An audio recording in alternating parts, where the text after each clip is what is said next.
What if Mother Nature could speak to us? She might remind us of the importance of biodiversity within nature. She might offer guidance on how we can restore and preserve the Earth's natural resources. Ultimately, Mother Nature would likely emphasize the interconnectedness of all living things.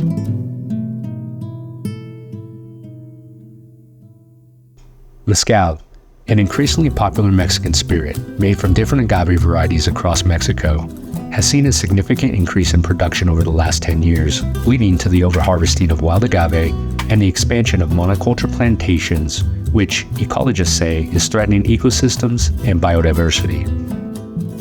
Sound familiar? We are all drinking monoculture Blue Weber agave in Jalisco, and soon enough, we will all be drinking monoculture espadín and other agave varieties across Mexico. My concern for Mezcal is the preservation of its biodiversity, ensuring we can preserve agaves in the wild for its rich flavors that embody terroir, its genetic diversity, and look at new sustainability methods to ensure minimal amount of energy and waste is created. I always think about this, and what makes Mezcal really unique is obviously the different agaves, the wild agaves that are still present, around Mexico that you can harvest and utilize for Mezcal. But again, I feel like it's going on the trend of tequila 2.0. We're not thinking about the climate, we're not thinking about the terroir, we're not thinking about the soil and the future, right? Because those go hand in hand. The climate change for the future, that's the problem.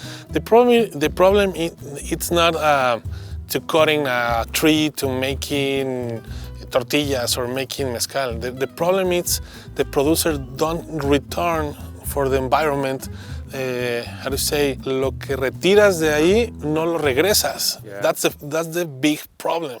So what does monoculture planting mean? It refers to the practice of growing a single crop species over a large area of land. While it may have certain benefits in terms of efficient farming practices and higher yields, it can have a negative impact on Mother Nature.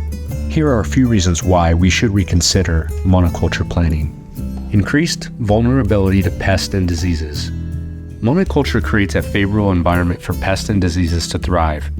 When a single crop is grown on a large scale, it becomes more susceptible to outbreaks, which often leads to the heavy use of pesticides and fungicides. The extensive use of chemicals contributes to air and water pollution, harming the overall ecosystem. Cutting the trees, the nopal, the blah, blah, blah, and cleaning the land and putting agave. That's not the right way, because the plagas, they need to feed. They'll feed on the agave if nothing else is around. That's the reason problems for the insects, right? Loss of biodiversity. Monoculture reduces biodiversity as it replaces diverse ecosystems with vast areas of a single crop. This loss of biodiversity disrupts natural ecosystem functions such as pollination and pest control, which can have cascading effects on the environment. It also reduces the resilience of agricultural systems to adapt to changing climatic conditions. There's a lot of smart people out there, I know, attacking this problem. But if we don't figure this out and we just continue to grow just agaves and monoculture, could this be the death of the different types of agave used for mezcal in the future, possibly? Maybe, because I think that one of the reasons is because they don't want genetic or biodiversity genetic inside of the plants, because they only use pops or hijuelos to making lines and lines and lines and lines of agave, of tequila or bacanora or mezcal. That's the same in monocultives. What would happen is if you deforest those agaves, you lose soil, you lose nutrients, you lose water, you lose diversity, you lose life. The other problem is overgrazing. That's why you see bare fields, it's just overgrazed. And we've done certain projects where we actually seal off the area so no animals, which is very difficult to work with people in the ejidos, because they want their animals to, whenever they see a leaf of grass, put your animals on there to eat, and which is a bad thing too. Increased carbon emissions. Monoculture often involves the clearing of natural vegetation, such as forests, to make way for large-scale cultivation. This deforestation releases stored carbon into the atmosphere, contributing to greenhouse gas emissions. This is really interesting to see, and it just kind of hits home for me in terms of what we've been talking about with sustainability. I mean, this is one distillery making mezcal, and we're talking thousands across Mexico. How many kilos does it take to make 1 liter? 12 or 15 kilograms per liter of mezcal around. Only for the oven. Remember, because the other producers use wood for the distillation process. I don't have measures for that process, but maybe they use 10 kilograms per batch, per lot. But we need to think in another rural producers, right? Because they don't have money to buy a big machine for steam, and they don't want to learn about how to use the steam to cook in a different type. Another problem with that rural production or artisanal or ancestral process, we needed to hear 2 hours to drive, right? What happened in the mountains, in wild zones, they don't have roads to put in gas, LP, or gas for the tanks, or gas or light. Great point. But you have a wild mezcal, you have a wild agaves, you have an ancestral and artisanal process. That's it's very difficult to make a balance, for the process, right? Such a great point that you bring up, because like you said, some of these palenques, especially in Oaxaca, you can't get to them. You can only get to them on horse, so they are dependent on this. Yeah, he told me, okay, Alex, I use gas. Okay, right, I use steam. But we don't have roads for the trucks for the gas LP. Shit. Look, this was sustainable when we're thinking about little villages or, cities across Mexico, just making enough for your village. Yeah. But now we talked about the demand of mezcal is insane, especially the volume these days. And this is still happening, and that's why we're bringing up this and showing this, because there needs to be some type of change. Deforestation is happening, unfortunately, to maintain the demand of mezcal, but we need to think about reforestation and some of the things we talked about looking at your farm. Exactly, that's it. Actually, for that place, for that project, they have a little program with the reforestation areas around of the distillery. They put in around 200 trees per year to maintain and obtain for the next generation's wood. But the other step for this project, it's a change for steam. In the next months, they start to cooking with steam at the ovens. They don't use more wood for cooking agave. And it's good to hear, like you said, this distillery making artisanal mezcal is doing something about it, and a lot more distilleries across Mexico are doing something about it. But again, it's still an issue right now that needs to be addressed and people need to be aware of, especially the consumers buying mezcal. I was in San Luis Potosí, and I was looking at the landscape, and there was thousands of salmianas with other plants and stuff growing, but I was just thinking with the boom of the mezcal industry. And if people come to make mezcal and remove those agaves, from that area, talk to me about the trickle-down effect. What happens to the microclimate, to the soil? Exactly the opposite of what we've seen here in these 3 years. What have we generated? Water retention, pioneer plants, biodiversity, increase of pollinators. I mean, once you start bringing those pioneering really resistant, this is a drought-resistant plant, doesn't have to be irrigated almost. You have to take care of it initial, in the first stages, but really it's one of the most noble plants that I know of.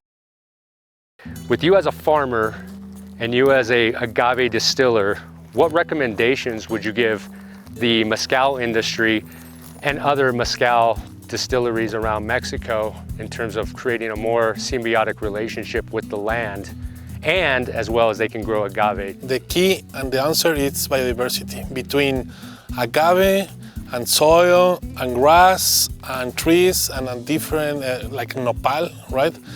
If you have more biodiversity inside of your land, you have more opportunities to grow and obtain the better agave to making mezcal. If I'm a mezcal, I'm a distiller, I have my palenque, and my primary source of income is agave, is making mezcal. And I look at my land and I go, you know what, I can do something better. What would be some of the options? Well, first of all, you do need lots of agaves. Yeah. So you have to plant them responsibly, so it doesn't become a monoculture. You can set it up in different ways with the mesquite trees, one line of mesquite or one line of agave. After the fourth year, you can start cutting them down and making forage. At the end, you're going to have the piñas, which you will make the mezcal from.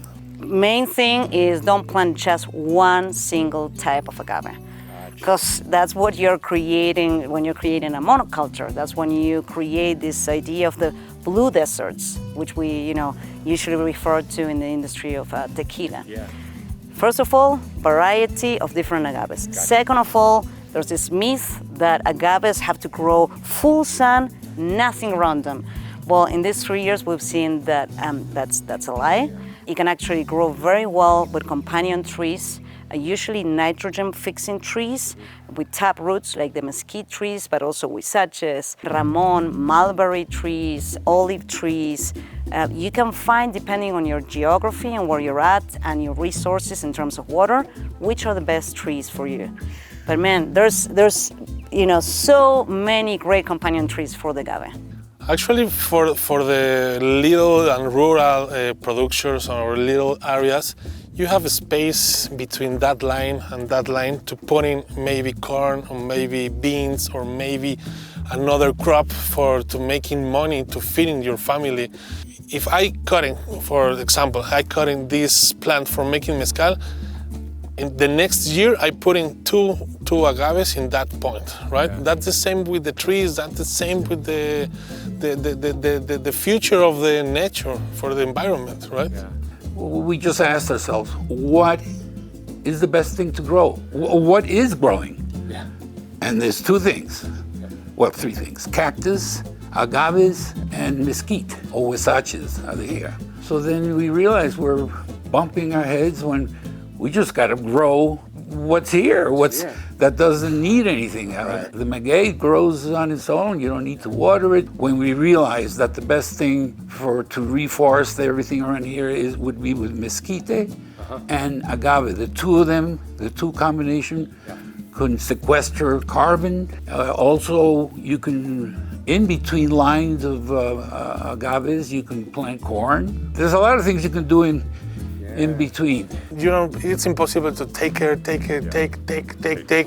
and don't return anything for environment or persons or society or whatever you want, right?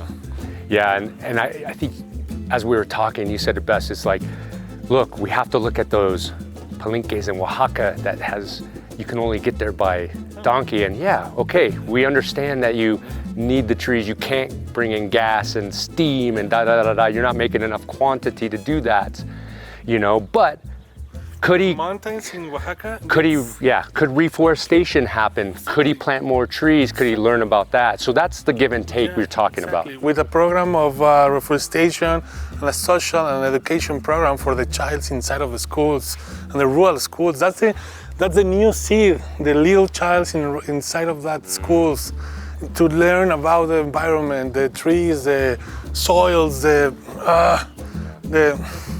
world, right? Yeah. But then, I hear you. Step by step, like little chickens. Don't destroy your culture, don't destroy your economy, don't destroy your soil. First of all, if you harvest one agave, make sure you plant at least 2 more agaves. Second of all, make sure that you always have trees that will create culturally a more biodiverse environment for your soil. And always look at the long term. But that's for agriculture in general. Always look at the long term. If we talk about the law of return for regeneration and for our ecology, which is you can't just extract and pretend that the soil will keep giving back. You always have to put in more than what you take. And when I say more and put in, I'm not talking about, nitrogen fertilizers or chemical fertilizers, I'm talking about life.